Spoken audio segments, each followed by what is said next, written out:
Captain Hyun-woo sat in his chair on the bridge of the Soul's Dream, watching the stars through the main window. His coffee had gone cold an hour ago, but he did not mind. Today was the day humanity would make its first jump to another star system. After 50 years of planning and building, they were finally ready to visit Proxima Centauri. "All systems are green, Captain," said Mirai from her station at the back of the bridge. She was the best engineer Earth had ever produced, though she looked more like a college student than someone who had built humanity's first faster-than-light drive. Her fingers moved quickly over the control panels, checking each system one more time. "Navigation is set for Proxima Centauri," reported Ji-ho from his seat to the right. He had been studying star charts for 20 years, waiting for this moment. His voice was calm, but Hyun-woo could see the excitement in his eyes. Taemin looked up from his communications console. "All Earth stations are standing by, Captain. They are all watching and waiting." Hyun-woo nodded and took a sip of his cold coffee. It tasted terrible, but it was still coffee. "Well then, let us make history. Mirai, begin the jump sequence." "Beginning jump sequence now," Mirai said. Her hands moved over the controls like a pianist playing a favorite song. The ship began to hum with energy. Outside the windows, space started to shimmer and bend. Everything should have been perfect. The Soul's Dream was humanity's greatest achievement. The crew had trained for years. Every system had been tested 100 times. But sometimes even the best plans go wrong. The shimmer outside grew brighter. Then it started to pulse with colors that hurt to look at.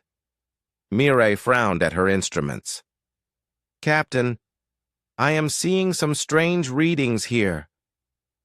"What kind of strange?" Hyun-woo asked, still calm. "The drive is pulling more power than it should, and the navigation computer is showing numbers that make no sense." Ji-ho's voice was tight with worry. The humming grew louder. The lights on the bridge flickered. Through the windows, space twisted into shapes that should not exist. "Captain!" Mirai shouted over the noise. "Something is very wrong. The drive is not responding to commands." Hyun-woo set down his coffee cup. "Can you shut it down?" "I am trying, but it will not listen." The Soul's Dream shook like a leaf in a storm. The twisted space outside grew brighter and brighter until it hurt to look at. Then, with a sound like the universe tearing in half, everything went white. When the light faded and the shaking stopped, Hyun-woo opened his eyes. He was still sitting in his chair. His coffee cup was on the floor, broken. The bridge was dark, except for emergency lights. "Is everyone okay?" he asked. "I am fine," said Mirai, pulling herself back into her seat. "Same here," Ji-ho said, rubbing his head. "All good, Captain," Taemin reported. Hyun-woo looked out the main window and blinked. They were not in empty space anymore. Huge ships filled the view, each one the size of a city. Bright flashes of light jumped between them like lightning. Explosions bloomed in space like deadly flowers. "Well," Hyun-woo said in the same tone he might use to comment on bad weather, "this is not Proxima Centauri." Ji-ho stared at his instruments.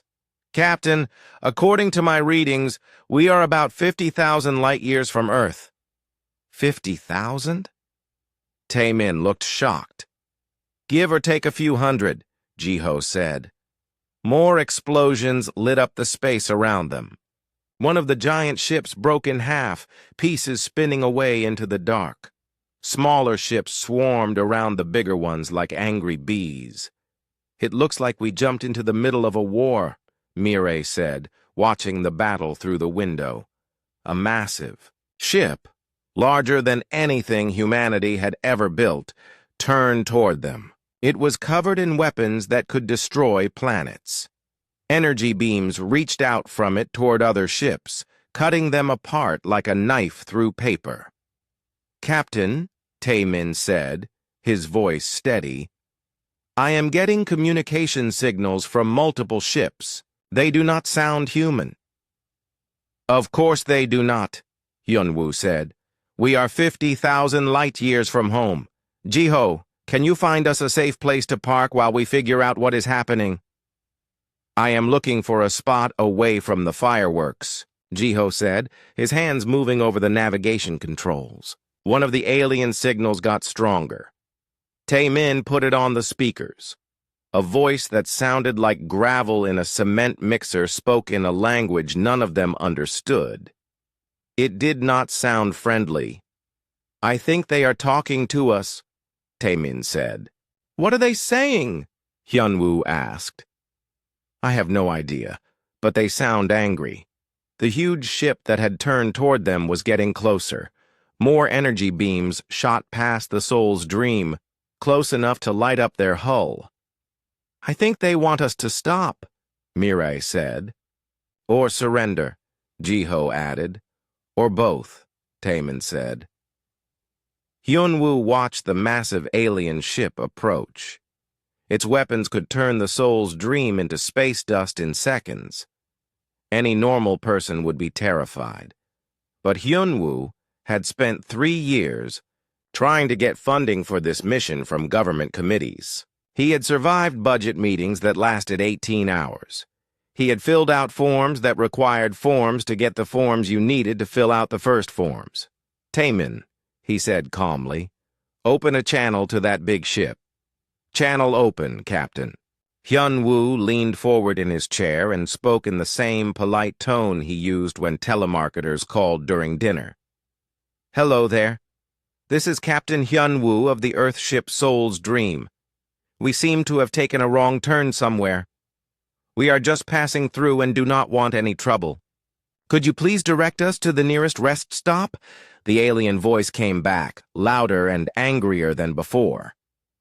I do not think they understood, Taemin said. Or they do not care, Mirai added. The alien ship was very close now. Smaller ships flew out from it, heading straight for the Soul's Dream. They looked fast and dangerous. Well, Hyunwoo said, finishing the last drops from his broken coffee cup, I suppose we are about to meet our new neighbors. Everyone try to look friendly. Jiho laughed despite the situation. Captain, they are pointing weapons at us. Yes, but that might just be how they say hello.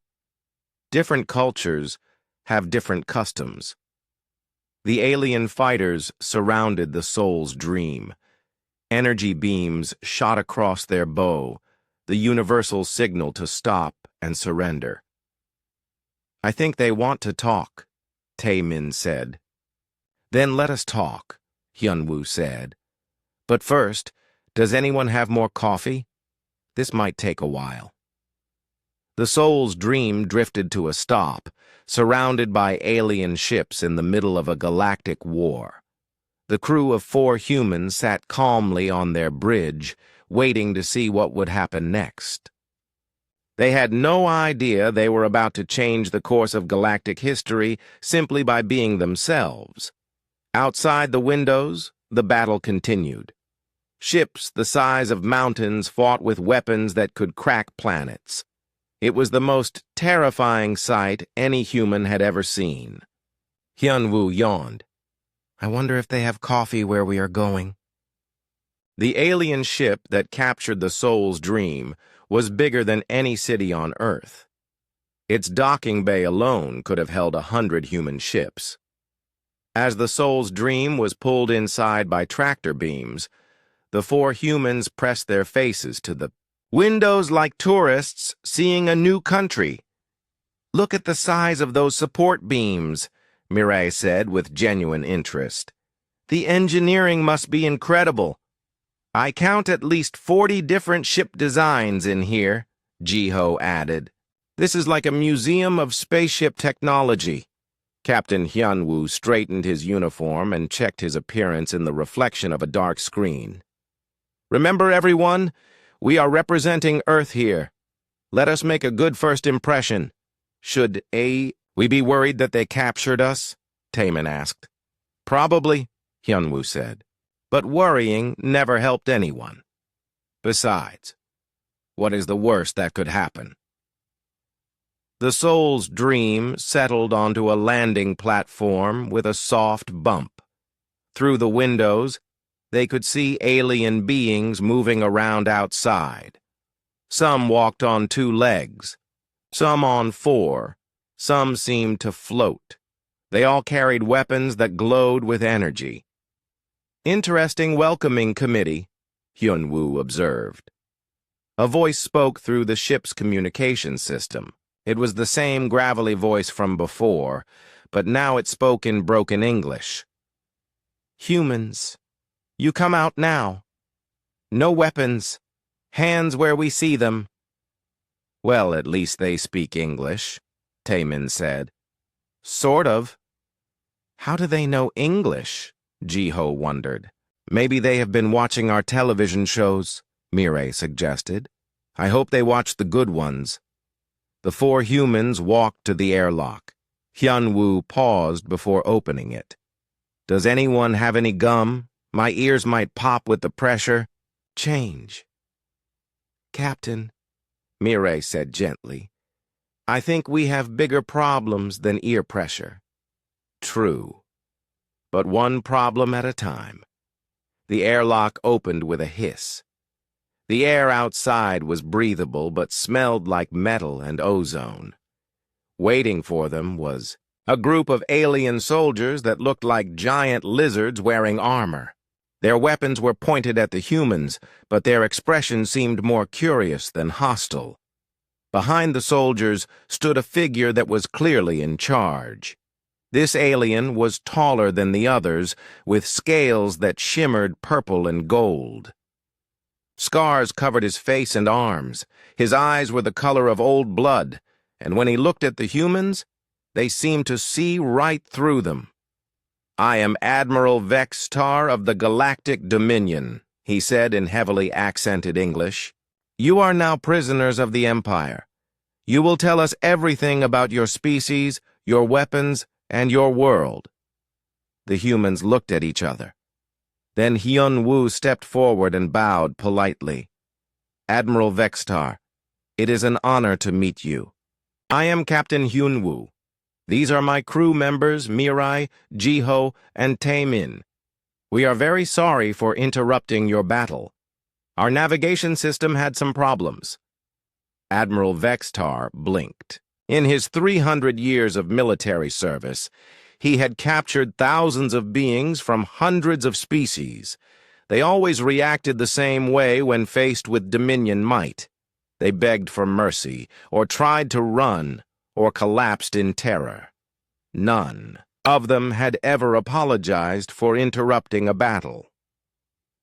You are sorry? He asked. Oh, yes. Very sorry, Hyunwoo continued. We were trying to reach Proxima Centauri, but our experimental drive malfunctioned. We had no idea we would end up in the middle of your military operation. We hope no one was hurt because of our mistake. One of the soldiers whispered something to another in their own language. They had never seen prisoners act like this. Admiral Vextar decided to regain control of the situation. You will be taken for interrogation. Any resistance will result in pain and death. Of course, Hyunwoo said pleasantly. We understand you have procedures to follow. We will cooperate fully. And thank you for providing translation services, Taemin added. Learning new languages is always interesting. Admiral Vexatar stared at them. These humans were either very brave or very stupid. He could not tell which. The humans were escorted through corridors that stretched for miles. The ship was like a floating city with different levels for different purposes. Everywhere they looked, there were alien beings from dozens of species, all wearing the uniform of the Dominion. This is fascinating, Mirai said to one of their guards, a four-armed being with blue skin. How do you maintain artificial gravity throughout such a large structure? The power requirements must be enormous. The guard looked confused. Prisoners were supposed to be scared, not asking engineering questions. The artificial gravity is none of your concern, Admiral Vextar said, sharply. Oh, I am sorry, Mireille said. I am an engineer, so I get excited about these things. Your ship is really well designed, though I did notice some stress fractures in the support beams near Docking Bay 7. You might want to have someone look at that. Admiral Vextar stopped walking. What did you say? The stress fractures? They are probably not dangerous yet, but metal fatigue can be tricky. Better safe than sorry, right? The Admiral made a note to have engineering check Docking Bay 7. Then he remembered he was supposed to be intimidating these prisoners, not taking maintenance advice from them. They reached the interrogation chambers, rooms designed to break the will of any being through fear and discomfort. The walls were black metal, covered with instruments that looked painful. The lighting was harsh and came from strange angles. Everything about the room was meant to make prisoners feel helpless and afraid. Please, sit, Admiral Vextar said, pointing to metal. Chairs that looked very uncomfortable. The humans sat down without complaint. Jiho looked around the room with interest. This reminds me of the testing center where I took my navigation exams. Same uncomfortable chairs and scary atmosphere. This is not a testing center, Admiral Vextar growled. This is where we extract information from prisoners. Oh, Jiho said. Well, it still reminds me of the testing center. Admiral Vextar activated a holographic display that showed planets being destroyed by Dominion weapons. Cities burned, oceans boiled, and entire civilizations disappeared in clouds of ash. The images were designed to show prisoners what happened to those who opposed the Empire. The humans watched quietly. When the display finished, Taemin nodded thoughtfully. That reminds me of the monsoon season back home, he said. Lots of wind and rain and everything getting destroyed. Nature can be pretty violent sometimes. Admiral Vextar felt a headache coming on. Those were not natural disasters. Those were worlds destroyed by our weapons because they opposed us. Oh, Taemin said. That is terrible. Why did they oppose you? Because we conquered them.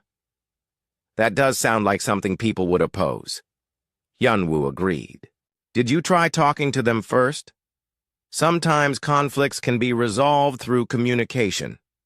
The Admiral's headache got worse. We do not talk.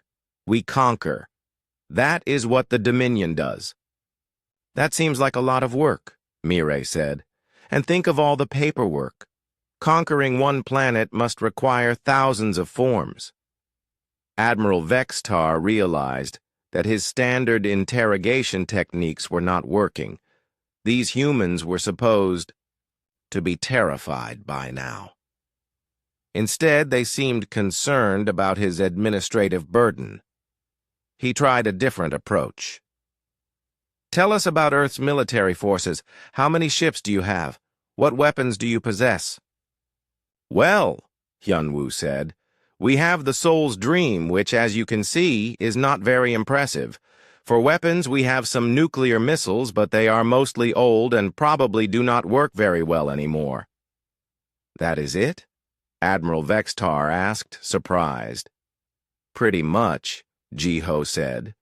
We spend most of our time arguing with each other about who should pay for things. You have only one ship?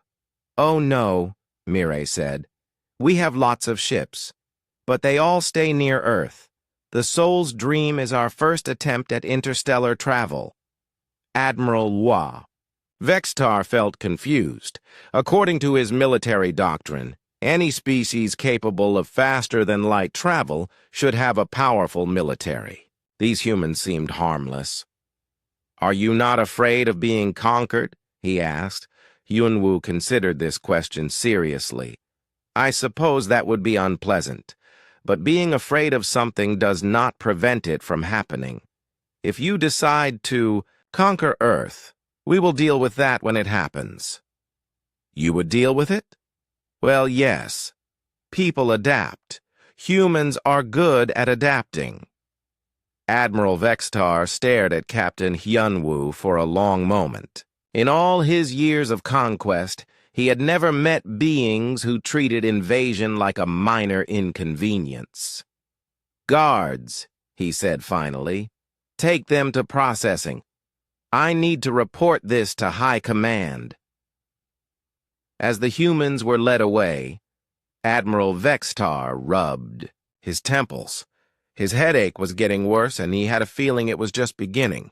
Mining station. Kepler 442 floated in the darkness between two dead stars. It was a place where the Galactic Dominion sent prisoners who needed to learn obedience. The station extracted rare minerals from asteroids, and the work was hard, dangerous, and endless. Most species broke within 3 months. Overseer Zethrix had run the station for 20 years. He was good at his job because he understood that breaking prisoners was not about physical pain. It was about crushing their hope, making them believe that their situation would never improve. Hope was what kept beings alive, so destroying hope was the most efficient way to create obedient workers. When he received the message that 4 humans were being sent to his station, Zethrix was not concerned. He had broken representatives from over 200 species. Humans would be no different. Tatyer. Transport ship docked with the station on a Tuesday morning. Zethrix watched through his office window as the 4 humans were escorted off the ship. They looked around with curiosity rather than fear, which was unusual but not unheard of. Some species went into shock when they first arrived. The humans were brought to Processing Room 3, where all new prisoners received their orientation. Zethrix entered the room with 2 guards, his presence designed to intimidate. He was a tall, thin being with gray skin and eyes like black holes. His voice could freeze blood in veins. "Welcome to Mining Station Kepler 442, he said in the tone he might use to announce a funeral. "I am Overseer Zethrix. You are here because you have displeased the Dominion. Your old lives are over. You exist now only to work." The humans listened politely. Captain Hyunwoo raised his hand like a student in class. "Yes?" Zethrix said, surprised by the interruption. "Sorry to interrupt," Hyunwoo said. "But could you tell us about the work schedule? Do you have regular hours, or is it more flexible?" Zethrix blinked. "Work schedule? Yes. Are there breaks for meals? What about rest periods? Safety training? I know mining can be dangerous, so I assume you have safety protocols." This was not how the orientation was supposed to go. Zethrix had given this speech thousands of times. Prisoners were supposed to despair, not ask about workplace policies. "You will work when told to work," he said, trying to regain control. "You will rest when permitted to rest. There are no schedules, only orders." "Oh," Mireille said, looking disappointed. "That seems inefficient. Studies show that workers are more productive when they have regular schedules and adequate rest." "I do not care about studies," Zethrix growled. "I care about obedience." "But productivity and obedience often go together," Jiho added helpfully. "Happy workers are productive workers." Zethrix felt the beginning of a headache. It was the same type of headache Admiral Vextar had experienced. "You are not workers," he said through gritted teeth. "You are prisoners." "Right. Sorry," Taemin said. "But we will be doing work, so we are kind of worker prisoners. Maybe there is a better term for it." Zethrix decided to move on to the next part of the orientation. He led them through the station, showing them the cramped living quarters, the high, dangerous mining equipment, and the meal distribution center where prisoners received barely enough food to survive. "This is where you will live," he said, pointing to a room with 4 metal beds and no windows. "You will share this space. There is no privacy, no comfort, no hope of escape." The humans looked around the room. It was small, gray, and depressing. "It is a bit small," Hyunwoo admitted. "But we have lived in worse places. Remember that apartment we shared in college, Ji-ho?" "Oh, yes," Ji-ho laughed. "This is much better. At least here the ceiling does not leak." "And no cockroaches," Mirai added. "That is a big improvement." "Plus, we do not have to pay rent," Taemin said cheerfully. Zethric stared at them. These humans were comparing their prison cell to previous living arrangements and finding it acceptable. This had never happened before. He led them to the mining section, where hundreds of prisoners from dozens of species worked in harsh conditions. The air was full of dust, the noise was constant, and the temperature was uncomfortably hot. Alien beings moved slowly, their spirits broken by months or years of hopeless labor. "This is where you will spend your days," Zethric said. "The work is hard and dangerous. Many prisoners are injured. Some die. You will continue working until you die, or until the Dominion decides you are no longer useful." Mirai walked over to one of the mining machines and examined it with professional interest. "This is really well designed," she said, "though I think you could improve efficiency by about 15% with some minor modifications." "You will not modify anything," Zethric said quickly. "Oh, I was not planning to modify anything without permission," Mirai said. "That would be rude. But if you ever want suggestions, I have lots of ideas." An alien prisoner nearby stopped working and stared at the humans. His name was Krilltalk, and he had been on the station for 2 years. His spirit was almost completely broken, and he had given up hope of ever seeing his home world again. "Why are you not afraid?" he whispered to the humans. "Afraid of what?" Ji-ho asked. "This place, the work, the overseer, everything." Ji-ho thought about this question. "I suppose because being afraid would not change anything. We are here, so we might as well make the best of it." "Make the best of it?" Krilltalk could not understand. "This is a prison. There is nothing good about it." "Well," Taemin said, "we get free food and housing, and we are learning about alien technology, plus we are meeting interesting people from different worlds. That is pretty cool." Krilltalk stared at Taemin like he was speaking in ancient riddles. Over the following days, the humans settled into the routine of the mining station. They worked their assigned shifts without complaint, ate their meager meals without protest, and slept in their cramped quarters without despair. But something strange began to happen. Instead of breaking down like other prisoners, the humans started to improve the station in small ways. Mirai taught other prisoners how to use the mining equipment more efficiently, which made the work easier and safer. Ji-ho organized evening card games that somehow included 6 different species, even though they did not speak the same languages. Taemin learned basic words and phrases in 47 alien languages within his first week. Captain Hyunwoo did something even more unusual. He started listening to other prisoners when they talked about their problems. He did not try to fix everything, but he listened, and somehow that made things better. Overseer Zethric watched all of this with growing confusion. His carefully designed system of despair was being disrupted by 4 humans who treated prison like a minor inconvenience. He decided to implement punishment protocols. Food rations were cut in half. Work shifts were extended from 10 hours to 16 hours. Rest periods were eliminated. These measures had always worked before. They broke prisoners quickly and efficiently. The humans barely noticed. "I am a bit hungry," Hyun-woo admitted after 3 days of reduced rations. "But I have been hungrier. Remember finals week in college?" "Oh yes," Mirai said.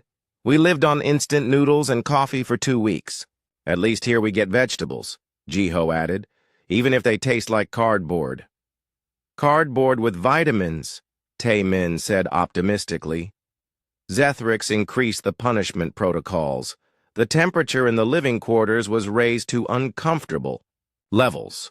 Bright lights were left on constantly to prevent sleep. Noise was pumped through speakers at random intervals. The humans adapted to these changes like they were minor weather variations. "A bit warm tonight," Hyun-woo commented, fanning himself with his work assignment sheet. "Reminds me of summer in Seoul," Jiho said. "At least here we do not have humidity. And the noise is not as bad as living next to the construction site," Mirai added. "What construction site?" Tae-min asked. "The one that went on for 3 years while they built the new subway line. This is nothing compared to that." Other prisoners began to notice how the humans handled their situation. Krilltalk, who had been ready to give up hope completely, started watching Captain Hyun-woo during mealtimes. The human always shared his food with others, even when his own rations were cut. He never complained, never showed anger, never seemed to despair. "How do you do it?" Krilltalk asked one evening. "Do what?" Hyun-woo asked. "Stay calm, stay hopeful. I have been here for 2 years, and I feel like my soul is dying. You have been here for 2 weeks, and you seem almost happy." Hyun-woo thought about this while he chewed a piece of the cardboard-flavored vegetable. "I suppose it is because I learned something important a long time ago." "What?" "Life is hard and unfair. Once you accept that, everything else becomes manageable. But how does accepting that help? Because when you accept that life is difficult, you stop wasting energy being angry about it. You can use that energy to make things better instead." Krilltalk considered this. "But what if things never get better? Then you keep trying anyway. What else is there to do?" That night, for the first time in months, Krilltalk slept peacefully. In his office, Overseer Zethric stared at his reports and rubbed his temples. His headache was getting worse every day, and he was starting to suspect that these 4 humans were more dangerous than any weapon the Dominion had ever faced. The rebellion had been planning the rescue mission for 6 months. Mining station Kepler 442 was one of the most heavily guarded facilities in the Dominion, but intelligence reports said that 4 members of a new species called humans were being held there. The rebellion always tried to rescue prisoners when possible, especially members of species that might join their cause. Silthera studied the station's layout on her portable scanner. She was an empath from the Altair system, able to sense the emotions of other beings from great distances. Her species had joined the rebellion after the Dominion destroyed their homeworld for refusing to surrender their children to military service. "I can feel them," she said softly to her companion. "The humans. Their emotional signatures are strange." Ketmore clicked his mandibles together, which was how his insectoid species showed curiosity. "Strange how? They should be terrified. Hopeless, broken, the station is designed to crush spirits. But these humans feel calm, almost peaceful. Perhaps they have given up completely," suggested the third member of their team. Dexara was a shapeshifter who could take any form needed for infiltration missions. Currently, she looked like a maintenance worker from one of the outer colonies. No, Silthara said, concentrating harder. Giving up feels different. This is something else. They have accepted their situation, but they have not lost hope. I have never sensed anything like it. The three rebels had spent weeks working their way into positions on the station. Silthara was disguised as a food service worker, Ketmore as a mining equipment technician, and Dexara as a maintenance engineer. Their plan was simple: locate the humans, disable security in their section, and extract them during the next shift change. But when Silthara finally saw the humans in the meal distribution center, she almost forgot her mission. Captain Hyun Woo was sitting with three other prisoners, sharing his small portion of food with an alien who looked too weak to work. The human was speaking quietly, and the other prisoners were listening with expressions of hope that Silthara had not seen on the station in years. He is teaching them breathing exercises, she reported through her hidden communicator. The humans are teaching other prisoners how to manage stress. Teaching them what? Ketmore asked from his position in the mining section. Stress management. One of them just showed a Graxian prisoner how to stretch his back muscles to reduce pain. Another is helping a Zolonian work through anger issues using something called cognitive behavioral techniques. Dexara's voice came through the communicator from the maintenance tunnels. Are you sure these are prisoners? They sound more like counselors. Silthara watched as Engineer Mirai explained to a group of miners how to modify their equipment to reduce vibration and noise. The other prisoners were listening carefully and asking questions. Some of them were even smiling. This is not right, Silthara muttered. Prisoners on this station do not smile. They do not help each other. The psychological conditioning is designed to prevent cooperation. Maybe the humans are resistant to the conditioning, Ketmore suggested. That evening, Silthara managed to get close to the humans during meal distribution. She needed to assess their mental state before attempting rescue. When she approached their table, Captain Hyun Woo looked up and smiled. "Hello," he said politely. "Are you new here? I have not seen you before." Silthara almost panicked. Her empathic abilities told her that this human was genuinely concerned about her well-being. Prisoners were not supposed to care about food service workers. Yes, I am new," she managed to say. "Well, welcome to Kepler 442, Hyun-woo said. "It is not the worst place in the galaxy. The work is honest, even if the hours are long. Are you settling in okay?" Yes, thank you for asking." Taemin looked up from his meal. "If you need help learning the routine, just ask. We have been here for a few weeks now, so we know how things work." Silthara stared at him.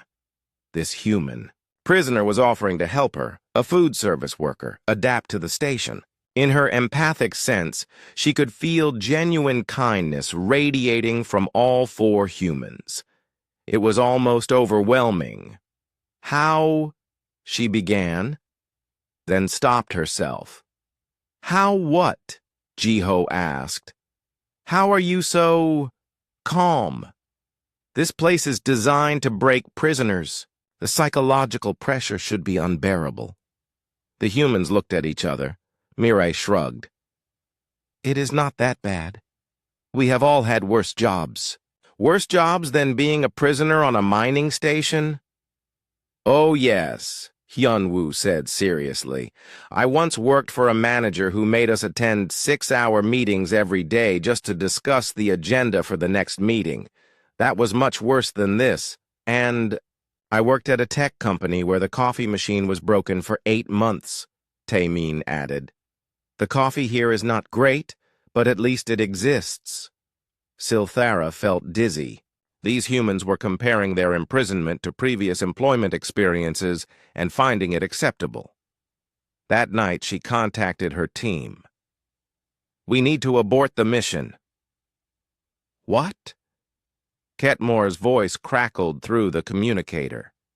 "Why?" "Because I do not think they want to be rescued." "That is impossible. All prisoners want to be rescued."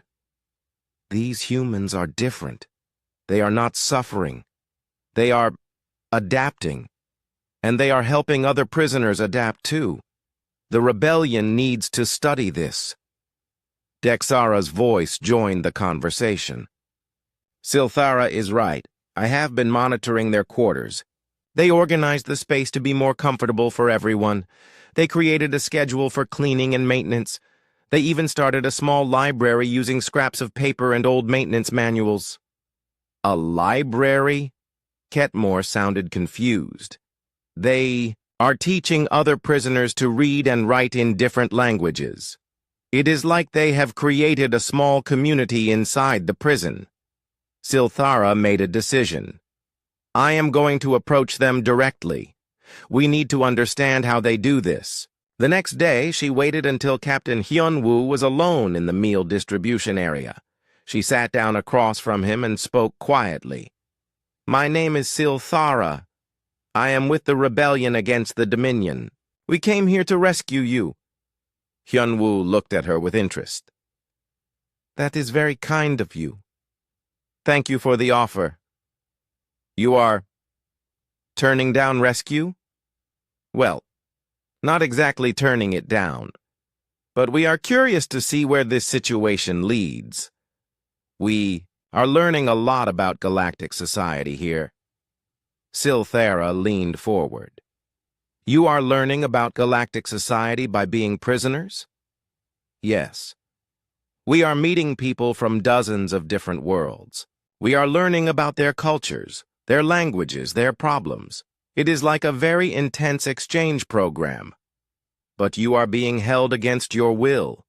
You are being forced to work in dangerous conditions." "True," Hyunwoo admitted, "but getting angry about it would not change anything, so we decided to make the best of the situation." "How do you make the best of being prisoners?" Hyunwoo thought about this. "Well, we help other people when we can. We learn new things every day. We find small ways to improve our surroundings. We treat each day as an opportunity to grow and adapt." Silthara felt her empathic abilities overwhelmed by the calm certainty radiating from this human. "But what about justice? What about fighting back against oppression?" "Justice is important," Hyunwoo agreed. "But there are many ways to fight oppression. Sometimes the most effective way is to simply refuse to let it break you." "I do not understand."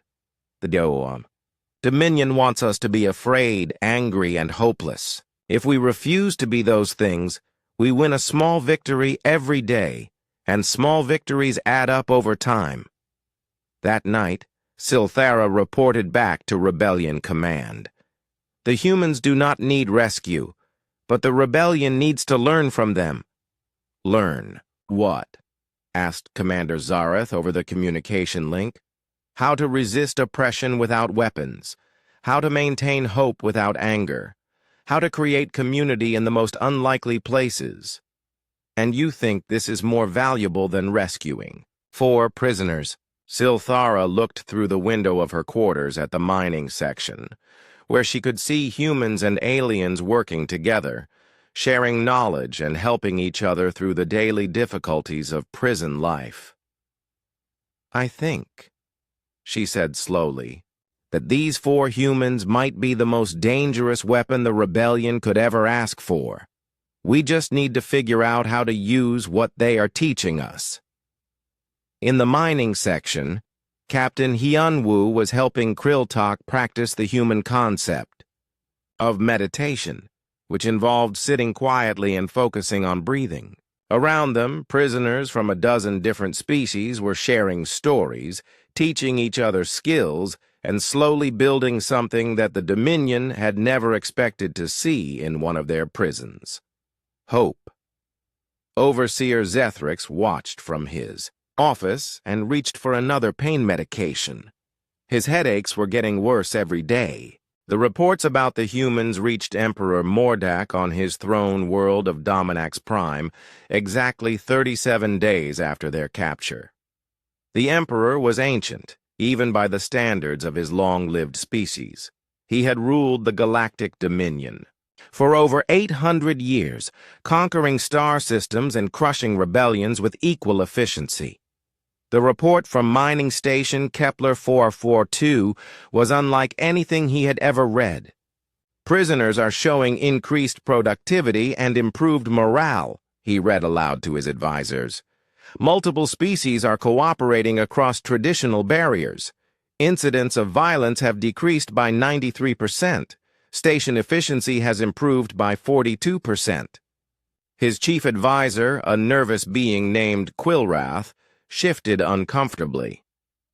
Your Majesty, Overseer Zethrix believes the humans are using some form of mental manipulation. Mental manipulation that makes prisoners more productive and peaceful? Emperor Mordak set down the report. That sounds useful. Why is this a problem? Because, Your Majesty, the prisoners are no longer afraid. Fear is the foundation of Dominion control. If word spreads that prisoners can be happy, it could undermine the entire imperial system. Emperor Mordak considered this. Fear had indeed been his most effective tool for 8 centuries. Worlds surrendered because they were afraid of being destroyed. Citizens obeyed because they were afraid of punishment. Even his own advisors served him because they were afraid of his anger. But these humans seemed immune to fear. More concerning, they were apparently teaching this immunity to others. Bring them here, he commanded. I want to see these humans for myself. Your Majesty, Quillrath said carefully, perhaps it would be safer to simply eliminate them. Emperor Mordak's eyes glowed with ancient fire. Are you suggesting that I, ruler of 10,000 worlds, am afraid of 4 primitives from an unknown planet? Of course not, Your Majesty. I simply thought, do not think. Bring them here. I will discover the source of their resistance and use it to strengthen the Empire. 3 days later, the rebellion's intelligence network picked up news of the Idasa transfer. Silthara contacted her team immediately. They are moving the humans to the Imperial Palace, she reported. This is our chance to rescue them. But when she approached Captain Yunwu with the news, his response surprised her. Thank you for the warning, he said. But we are curious to meet the Emperor. This could be a valuable cultural exchange opportunity. Cultural exchange. Silthara stared at him. He is going to torture you for information. Probably, Hyunwoo agreed. But we might learn something interesting about imperial governance. Besides, saying no would be rude. Rude? He invited us to his palace. It would be impolite to refuse. Silthara felt her empathic abilities straining to understand the human's emotional state. He was genuinely looking forward to meeting the most feared being in the galaxy. There was no bravado, no false courage, just calm curiosity. You realize he has personally ordered the deaths of billions of beings. Yes, that is concerning, Hyunwoo said. He must be under a lot of stress. Running an empire that size cannot be easy. You feel sorry for him? A little. Absolute power tends to make people isolated and paranoid. It sounds lonely. The transport to Dominax Prime took 6 days. The humans spent the time playing card games with their guards and asking questions about imperial history. By the third day, the guards were competing to see who could tell the most interesting stories about different worlds they had conquered. "Your species is very skilled at war," Taemin said to one guard, a reptilian being named Skatar. "But what do your people do during peacetime?" "We prepare for the next war," Skatar said, sounding uncertain. "That sounds exhausting. Do you ever take vacations?" "Vacations? Time off. Rest periods. Recreation." Eskatar thought about this. "Military personnel receive rest cycles between campaigns. But what do you do during rest cycles? Do you have hobbies? Families? Things you enjoy?" For the first time in his military career, Skatar found himself thinking about what he actually enjoyed doing. The answer surprised him. He liked growing plants. He had a small garden in his quarters that he had never mentioned to anyone because it seemed unsoldierly. I grow flowers," he admitted.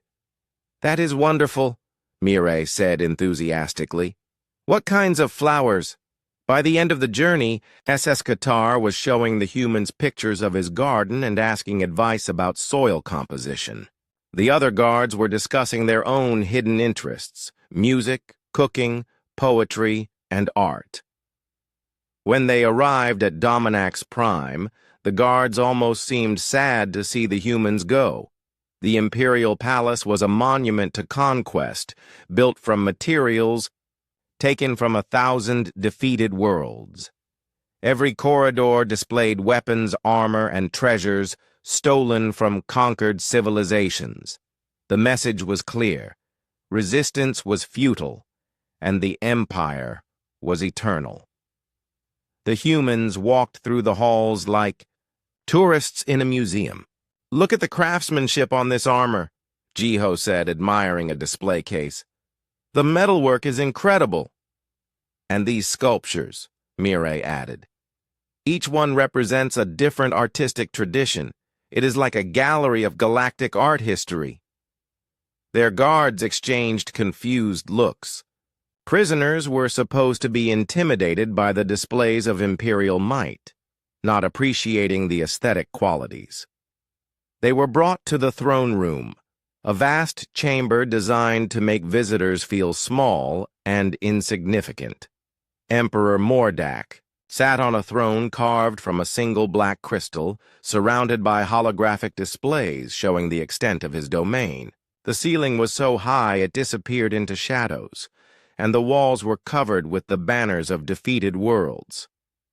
"Impressive architecture," Hyunwoo said quietly, "though the acoustics must be terrible for normal conversation."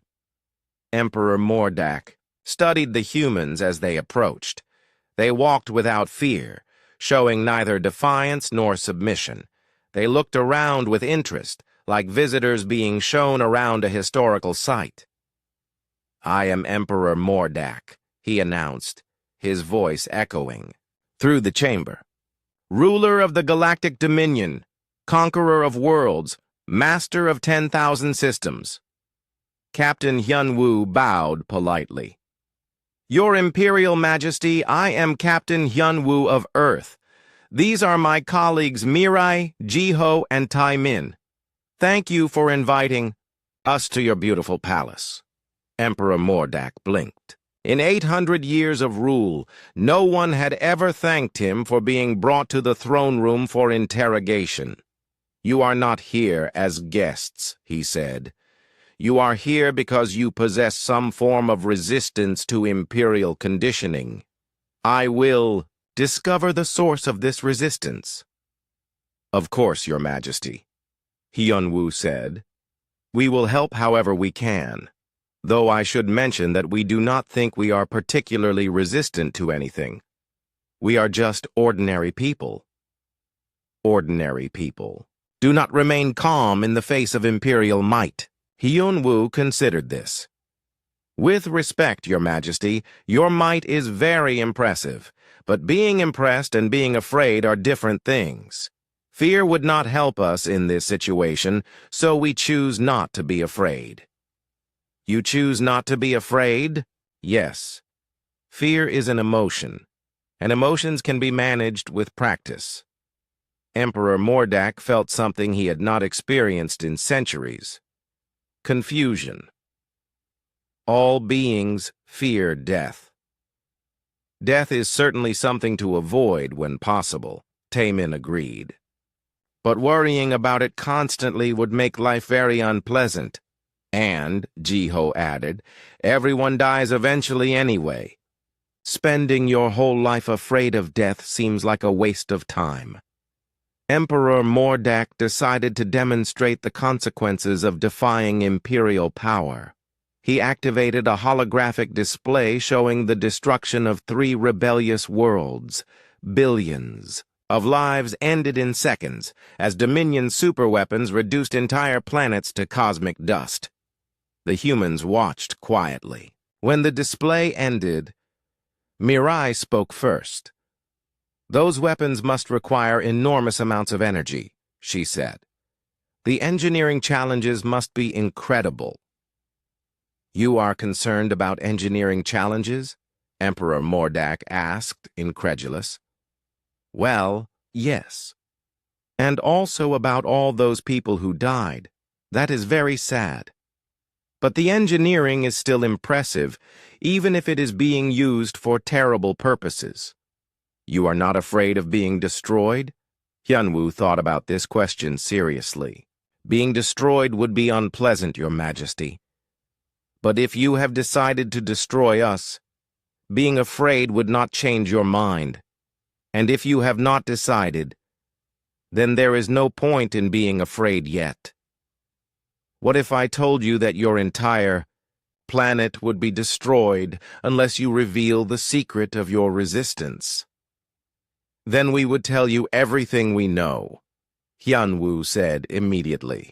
Though I should warn you that the secret is probably disappointing. Tell me. We learned early in life that existence is difficult and often unfair. Once you accept that fact completely, most other problems become manageable. Emperor Mordak stared at Captain Hyunwoo for a long moment. Then he began to laugh. It was not a pleasant sound. It echoed through the throne room like the cries of dying worlds. You think existence is difficult? He said. I will show you what difficulty truly means. He gestured to his guards. Take them to the punishment chambers. Use every method available. I want to know what it takes to break these humans. As the humans were led away, Emperor Mordak felt a strange sensation in his chest. For the first time in 8 centuries, he was not entirely certain that he would win. The Imperial Punishment Chambers were the most feared location in the galaxy.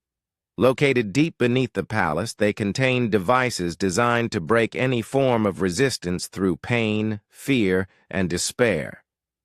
The chief torturer, Vrakthul, had practiced his craft for 300 years. He took pride in his work and had never failed to extract information from a prisoner. Vrakthul was a tall, pale being with no hair and eyes like cold stars. His hands were surgically modified with nerve stimulation implants that could cause unimaginable pain with a simple touch. When he spoke, his voice was like ice cracking in winter. I have broken representatives of every known species, he told the humans, as they were strapped into restraint chairs. Your resistance will not last long. Captain Hyunwoo tested the restraints and found them quite secure. These are well designed, he said. Good craftsmanship. Vrakthul paused. Prisoners usually begged for mercy or tried to negotiate at this point. They did not compliment the construction quality of torture devices. You will tell me the secret of your mental conditioning, Vrakthul said, activating a device that projected images directly into the prisoner's brain. The images were designed to create maximum psychological trauma. Loved ones dying, home worlds burning, personal failures and regrets amplified to unbearable levels. The humans watched the images with calm attention. "Interesting technology," Mireille said. "How do you interface directly with neural pathways? The precision required must be extraordinary." Vrakthul increased the intensity. The images became more vivid, more personal, more terrifying. He added sound effects and emotional manipulation frequencies that had reduced hardened warriors to sobbing children. Taemin tilted his head thoughtfully. "The emotional resonance is very sophisticated, though I think you might get better results with a less aggressive approach. Strong emotions tend to activate defense mechanisms." "Defense mechanisms?" Vrakthul asked, despite himself. "Psychological walls. When people feel attacked, they protect themselves by shutting down emotionally. A gentler approach might be more effective." Vrakthul stared at the human. A prisoner was giving him professional advice on how to torture more effectively. This had never happened before. He tried a different approach using physical pain instead of psychological manipulation. The nerve stimulators sent waves of agony through the humans' bodies, pain so intense it should have caused immediate unconsciousness. The humans gritted their teeth and endured it. "This is definitely unpleasant," Hyunwoo admitted through clenched teeth. "But not the worst pain I have experienced." "What could be worse than this?" Vrakthul demanded, increasing the intensity. "Kidney stones," Jiho gasped. "I had kidney stones once." "This is maybe an 8 out of 10 compared to that." "And I had dental surgery without enough anesthetic," Mirai added. "That was definitely worse." Vrakthul felt his professional confidence beginning to crack. He tried every method in his arsenal.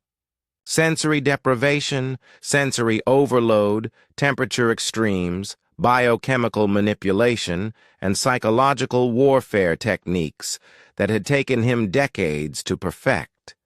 The humans endured all of it with the same calm acceptance they had shown to everything else. After 6 hours, Vrakthul sat down heavily in his observation chair. His hands were shaking, and sweat covered his pale skin. "How?" he whispered. "How do you resist?" "We are not resisting," Hyunwoo said gently. "We are just experiencing what is happening without fighting it." "That makes no sense. When you fight pain, it gets worse," Taemin explained. "When you accept it as temporary and focus on breathing, it becomes manageable. But the psychological manipulation is very skillfully done," Mireille said. "But those images are not real. They are projections designed to create fear about things that might happen. We prefer to deal with actual problems rather than imaginary ones." Vrakthul looked at the humans with something approaching wonder. "You feel the pain. I can see it in your vital signs, but you do not break."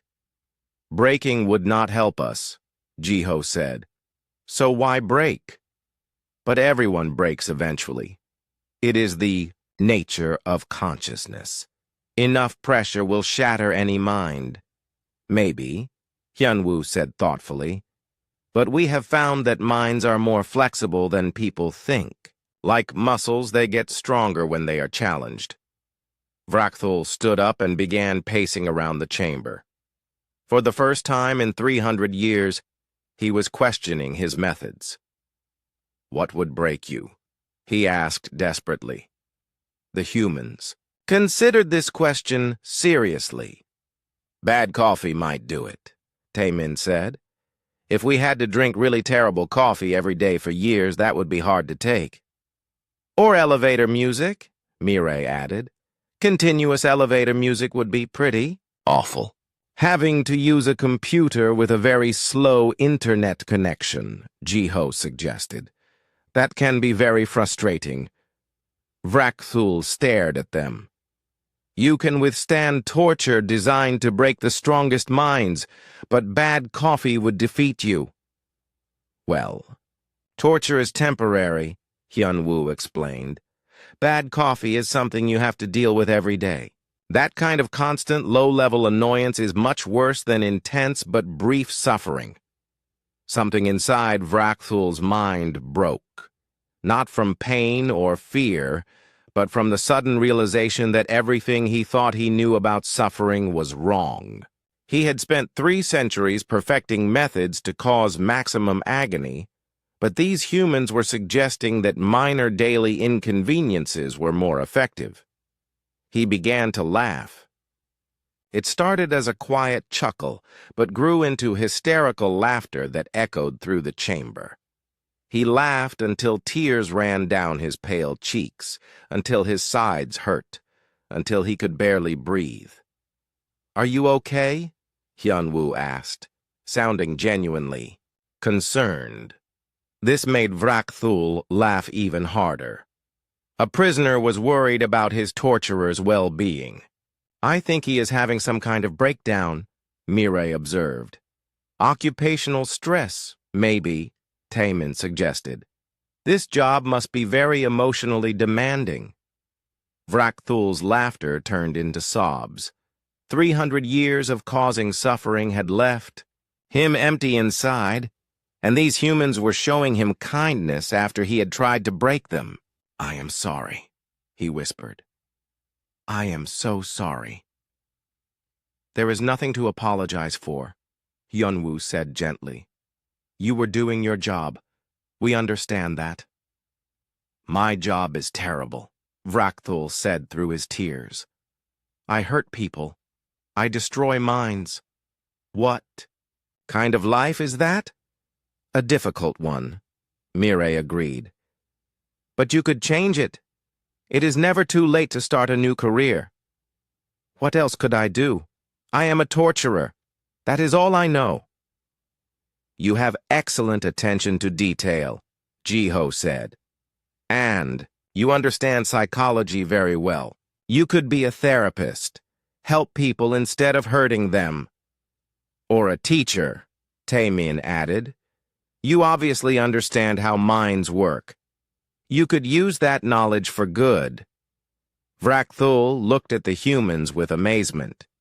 They were trying to help him find a better career path after he had spent hours trying to break their minds.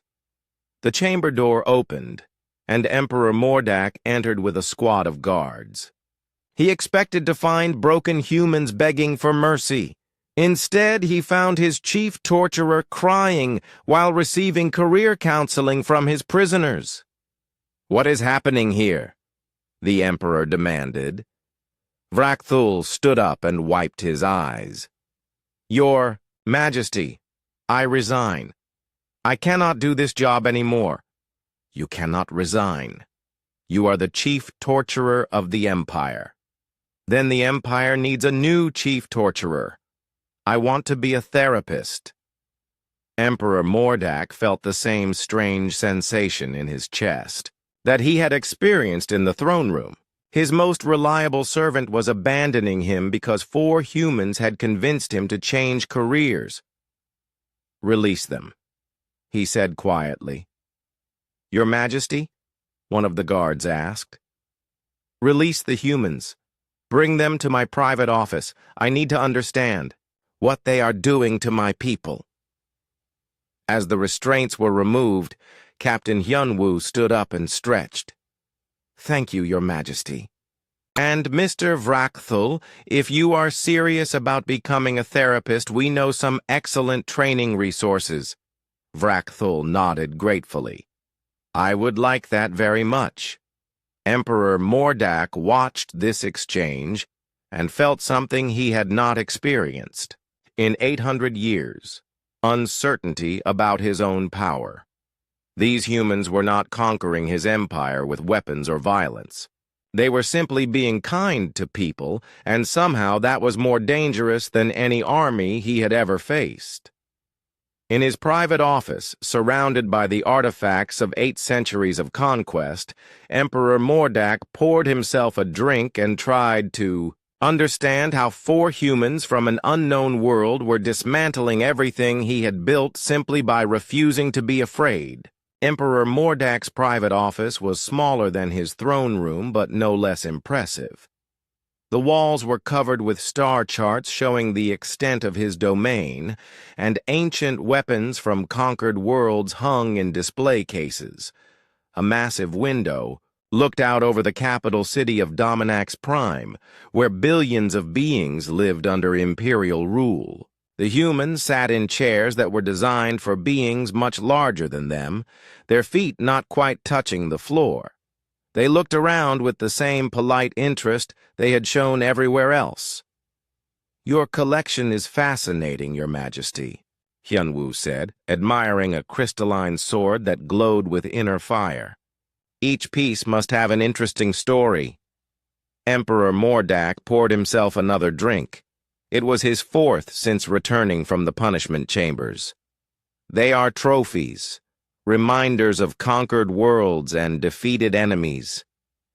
"It must be bittersweet," Mireille said softly. "Beautiful objects, but connected to so much suffering."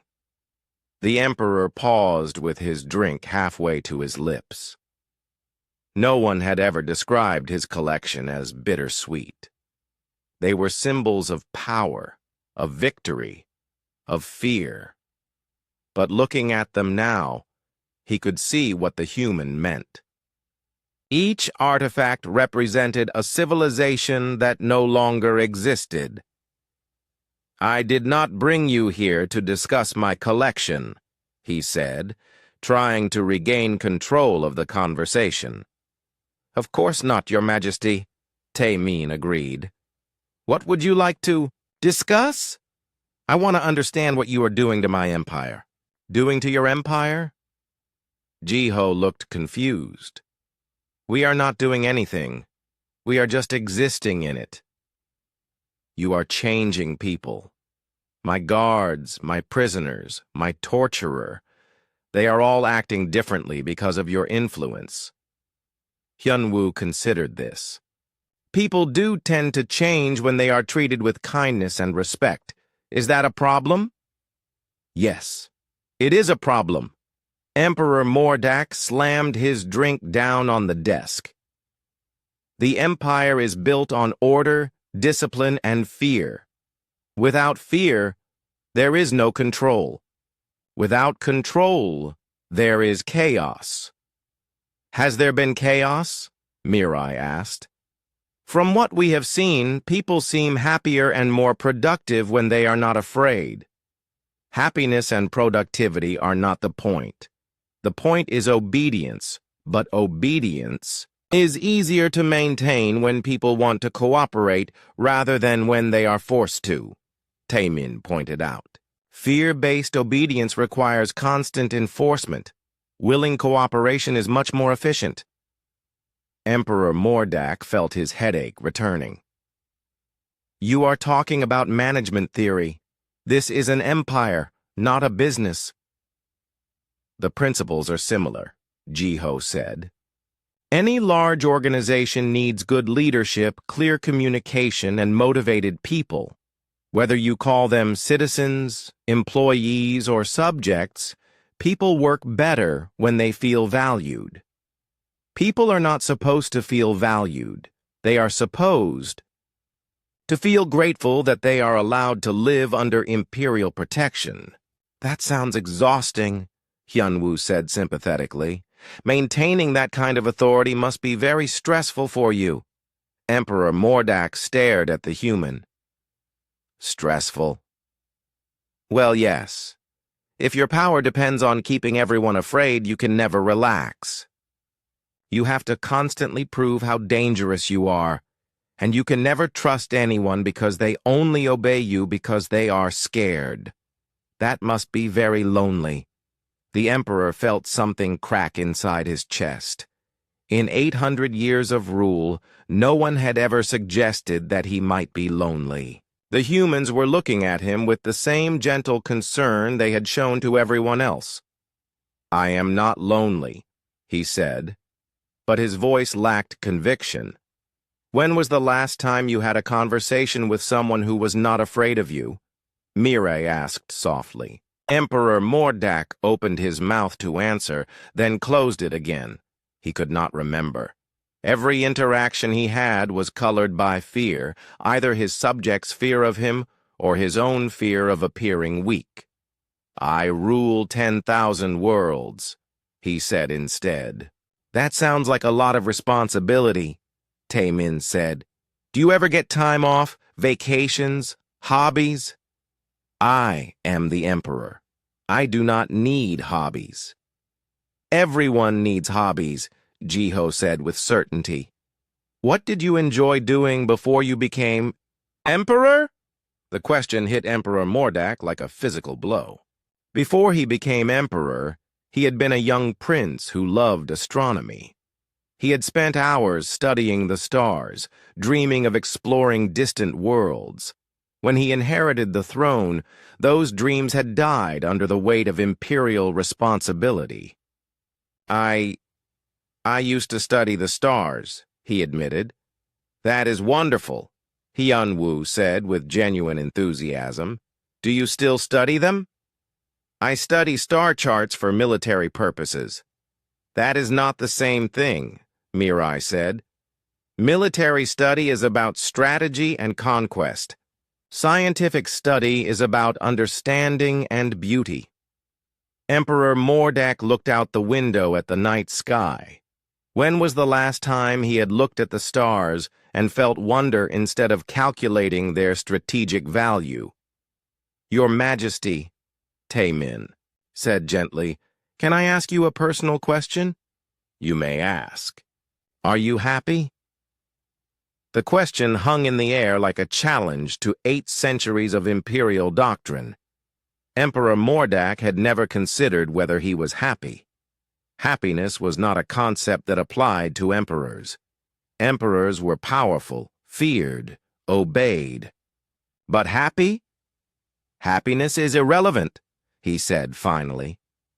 "Is it?" Jiho asked. "You have achieved everything an emperor could want. You have power, wealth, territory, obedience. If those things do not make you happy, what is the point of having them?" "The point is maintaining order in the galaxy." "But what kind of order?" Hyunwoo asked. "Order based on fear creates resentment. Eventually, that resentment explodes into rebellion. Then you have to spend resources fighting your own people instead of building something better." "Something better like what?" "Like a society where people cooperate because they want to, not because they have to. Where different species work together to solve problems. Where everyone has a chance to grow and learn and contribute." Emperor Mordak laughed bitterly. "That is a fantasy. Beings are naturally violent, greedy, and selfish. Without strong leadership, they would destroy each other." "Some beings are like that," Mirai agreed. "But most beings want the same basic things: safety, purpose, connection with others. If you give people those things, they rarely cause trouble." "And if someone does cause trouble," Taemin added, "it is usually because they are missing one of those basic needs. Address the underlying problem, and the troublesome behavior often goes away." "You are suggesting I should therapy my way through galactic rebellion?" "Why not?" Jiho asked. "It might be more effective than military force, and it would certainly be less expensive." Emperor Mordak stood up and walked to the window. Below him, the capital city sparkled with lights. Millions of beings lived and worked there, all under his rule. Were they happy? He had never wondered before. "The rebellion," he said suddenly. "What would you do about the rebellion?" "Talk to them," Hyunwoo said immediately. "Find out what they want. Maybe there is a way to address their concerns without violence." They want to overthrow the empire. But why? What drove them to rebellion in the first place? People do not usually risk their lives unless they feel they have no other choice. Emperor Mordak turned back to the humans. You think the rebellion is my fault? Not fault, Mire said carefully, but possibly a symptom of problems in the imperial system. If people felt they had other ways to address their grievances, they might not resort to violence. What other ways? Representation in government, fair treatment under law, economic opportunity, the chance to have their voices heard. That would mean sharing power. Yes, Taemin agreed, but shared power is often more stable than concentrated power. When everyone has a stake in the system, everyone works to protect it. Emperor Mordak felt dizzy. These humans were casually suggesting that he restructure an empire that had existed for millennia, and somehow their suggestions made sense. You are asking me to abandon everything I have built. Not abandon, Hyunwoo said. Transform. Take all the good things about the empire and build something better. Keep the benefits of unity and cooperation, but remove the fear and oppression. And if I refuse? The humans looked at each other sadly. Then probably nothing will change, Jiho said. The rebellion will continue. More people will die. The empire will eventually collapse from internal pressure like they always do. But that could take centuries. Yes. And during those centuries, billions of beings will live in fear and suffering, including you. Emperor Mordak sat back down heavily. You are telling me that the choice is between transformation and eventual destruction. Those are the only choices any empire has ever had, Mirai said gently. Adapt and survive or resist change and eventually fall. History is full of examples. The Emperor looked around his office at the artifacts of conquest, the star charts of dominated worlds, the symbols of absolute power. For the first time in 800 years, they looked less like trophies and more like chains. What would this transformation look like? He asked quietly.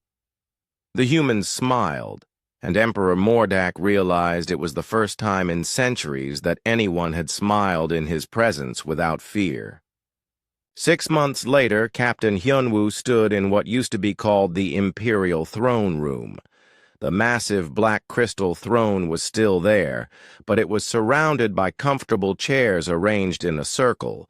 Representatives from hundreds of worlds sat together, discussing trade agreements, cultural exchange programs, and joint scientific projects. The Galactic Dominion had become the Galactic Cooperative, and the change had happened so gradually that many people barely noticed it was happening. How are the Earth communications coming along?